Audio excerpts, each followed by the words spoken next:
Hi, പുതിയൊരു എപ്പിസോഡിലേക്ക് എല്ലാവർക്കും സ്വാഗതം. കഴിഞ്ഞ എപ്പിസോഡിൽ നമ്മൾ സർവനാമായിരുന്നു ചെയ്തുകൊണ്ടിരുന്നത്. അതിൽ ഫസ്റ്റ് പുരുഷവാചക് സർവനാം നമ്മൾ പറഞ്ഞു, പിന്നെ നിശ്ചയവാചക് സർവനാം പറഞ്ഞു. എന്തായിരുന്നു പുരുഷവാചക് സർവനാം? അതിൽ നമ്മൾ പഠിച്ചിട്ടുണ്ടായിരുന്നു അല്ലെ? First person, second person and third person അല്ലെ? ബോൾനെ വാല, സുनने वाला और जिसके बारे में बोलते हैं അല്ലെ? ആരാണോ സംസാരിക്കുന്നത് അതായിരുന്നു ഫസ്റ്റ് പേഴ്സൺ, അതാണ് मैं അല്ലെ? സെക്കൻഡ് പേഴ്സൺ ആരായിരുന്നു? ആരോടാണോ സംസാരിക്കുന്നത്, തും. റൈറ്റ്. ഇനി തേർഡ് പേഴ്സൺ എന്തായിരുന്നു? ആരെ പറ്റിയിട്ടാണോ നമ്മൾ സംസാരിക്കുന്നത്, വഹ. റൈറ്റ്. മേ, തും, വഹ. That was എന്തായിരുന്നത്? പുരുഷവാചക് സർവനാം അല്ലെ? രണ്ടാമത്തേലും നമ്മൾ പറഞ്ഞു നിശ്ചയവാചക് സർവനാമാണെന്ന്. നിശ്ചയവാചക് എന്തായിരുന്നു? കറക്റ്റ് ആയിട്ടുള്ള അല്ലെ, നമുക്ക് ഒരു ഉറപ്പുള്ള ഒരു ആൻസർ കിട്ടുന്നതാണ് അല്ലെ? ആരാണെന്ന് ചോദിച്ചാൽ അത് ഇന്ന ആളായിരുന്നു, ഇല്ലെങ്കിൽ അത് ആരുടെ വീടാന്ന് ചോദിച്ചാൽ നമുക്ക് കറക്റ്റ് ആയിട്ട് നമുക്ക് ആൻസർ കിട്ടുവാണ്. എന്ത്? ഇത് ഇന്ന ആളുടെ വീടാണ്, ഇല്ലെങ്കിൽ ഇത് എന്റെ ബുക്കാണ്. നമുക്ക് കറക്റ്റ് ആയിട്ട് ഒരു കൺഫർമേഷൻ കിട്ടുവാണ്. റൈറ്റ്. ഇന്നത്തെ നമ്മളുടെ ടോപ്പിക് അനിശ്ചയവാചക് സർവനാമാണ്. അനിശ്ചയം എന്ന് പറഞ്ഞാൽ എന്താ? നമുക്ക് ഉറപ്പില്ലാത്തത് അല്ലെ? നമുക്കൊരു കൺഫർമേഷൻ ഇല്ലാത്തതാണ്.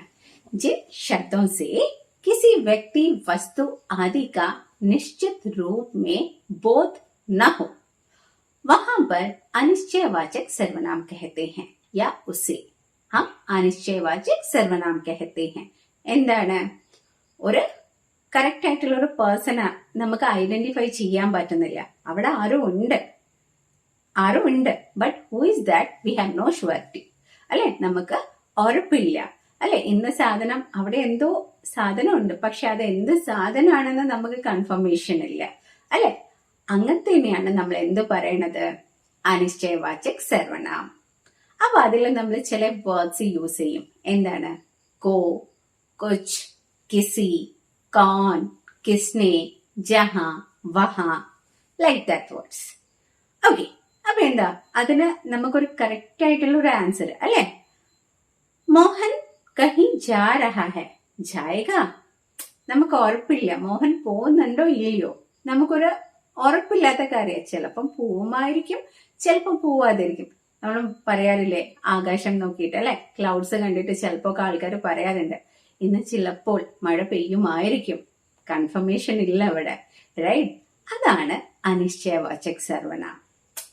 നടക്കുമായിരിക്കും, ബട്ട് എപ്പോ, എങ്ങനെ, എവിടെ? We have no correct answer for that. Right. അതിനെയാണ് നമ്മള് അനിശ്ചയവാചക് സർവനാം എന്ന് പറയണത്. മോഹൻ ആജ് കോയി തുംസെ മിൽനെ ആയാ ഥാ അല്ലെ? ഇന്ന് ആരോ മോഹനെ കാണാൻ വന്നിട്ടുണ്ടായിരുന്നോ? ഇല്ലെങ്കിൽ മോഹനോട് തന്നെ ചോദിക്കാണ്, ഇന്നാരെങ്കിലും വന്നിട്ടുണ്ടായിരുന്നോ? കാരണം ഈ ചോദിക്കുന്ന ആൾക്ക് ഉറപ്പില്ല വന്നിരുന്നോ ഇല്ലയോ എന്നുള്ളത്. കൺഫർമേഷൻ ഇല്ലാത്തൊരു കാര്യമാണ്. റൈറ്റ്. പിന്നെന്താ? നമ്മൾ പറയാറുണ്ട്, ആരോ ബെല്ലടിക്കുന്നുണ്ട് വീട്ടില് അല്ലെ? ഇല്ലെങ്കിൽ എവിടുന്നോ എന്തോ സൗണ്ട് കേൾക്കുന്നുണ്ട്. സൗണ്ട് ഉണ്ട്, പക്ഷെ അത് എവിടുന്നാണ്, എങ്ങനെയാണെന്നുള്ള കറക്റ്റ് ആയിട്ടുള്ള ഒരു കൺഫർമേഷൻ ഇല്ലേ നമുക്ക്. That is അനിശ്ചയവാചക് സർവനാം. അനിശ്ചയവാചക് സർവനാം എന്ന് പറഞ്ഞാൽ എന്താണ്? ജോ സർവനാം കിസി വസ്തു യാ വ്യക്തി की और ऐसे संकेत करे कि उनकी स्थिति अनिश्चित है या अस्पष्ट है. നമുക്ക് ഒരു ഉറപ്പില്ല, പക്ഷെ ഉണ്ട്, പക്ഷെ നമുക്കൊരു ക്ലാരിറ്റി ഇല്ല അതിനെ പറ്റിയിട്ട്. അതിനെയാണ് നമ്മൾ എന്ത് പറയണത്? അനിശ്ചയവാചക് സർവനാം എന്ന് പറയണത്. അതിൽ എന്തൊക്കെ വേർഡ്സ് ആയിരുന്നു വരാറ്? കോയി, കുച്ച്, കോൺ, കിസ്സെ, കിസ്നെ, കഹാ, വഹാ.